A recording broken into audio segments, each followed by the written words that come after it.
नमस्कार, तुम्हा सर्वांचं आमच्या चॅनलमध्ये स्वागत आहे। आज मी तुम्हाला एक सॅलडचा प्रकार दाखवते। त्याच्यामध्ये लागणारं साहित्य बघून घेऊया आपण।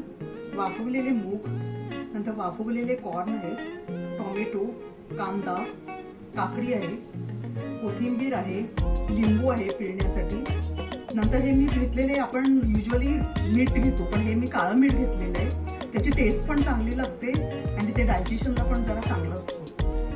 नंतर मी इकडे फोडणी करून घेतलेली आहे। त्याच्यामध्ये राई घेतलेली आहे, नंतर हिरव्या मिरच्या घेतलेल्या आहेत कमी तिखटाच्या, हिंग घेतलेला आहे, ते आधी भाजून घ्यायचं आणि लास्टला त्याच्यामध्ये तीळ घातलेले आहेत। आतापर्यंत आपण जे सॅलड बघितले, कोशिंबीर बघितले, त्याच्यात शेंगदाण्याचे कूट टाकतो आपण, पण ह्याच्यामध्ये मी तीळ वापरलेले आहेत आणि गाजर पण बारीक चिरलेले आहे।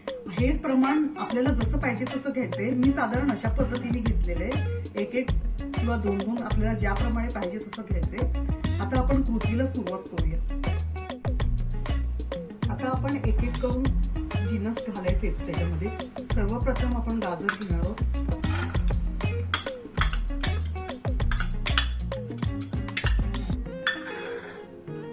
कॉर्न,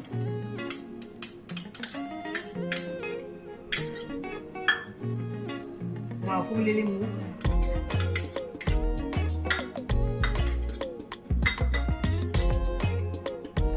टोमॅटो,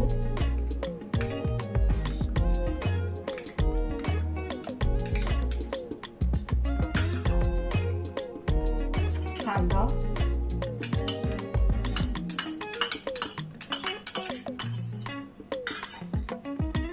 काकडी,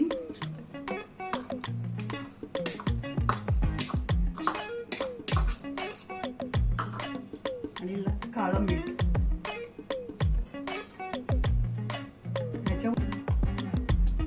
ह्याच्यावर फोडणीचं ते जी फोडणी केली ती घालून घेऊया।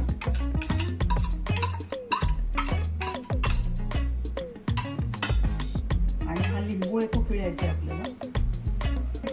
साखर पण घालतात, पण गाजर ऑलरेडी घातल्यामुळे गोडच लागणार आहे सॅलड थोडंसं, त्याच्यामुळे परत, आणि कॉर्नला पण थोडा गोडवा असतो, त्याच्यामुळे मी ह्याच्यात साखर घालत नाही। तुम्हाला घालायची असेल तर तुम्ही घालू शकता।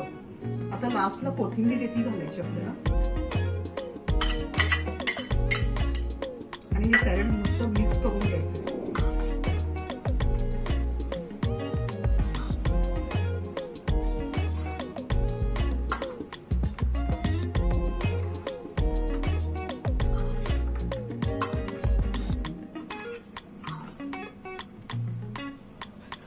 तुम्हाला हे सॅलड कसं, म्हणजे सॅलडची कृती कशी वाटली हे तुम्ही प्लीज कमेंट करून सांगा। आणि व्हिडिओ आवडला असेल तर लाईक, शेअर आणि कमेंट करा आणि चॅनलला सबस्क्राईब करा।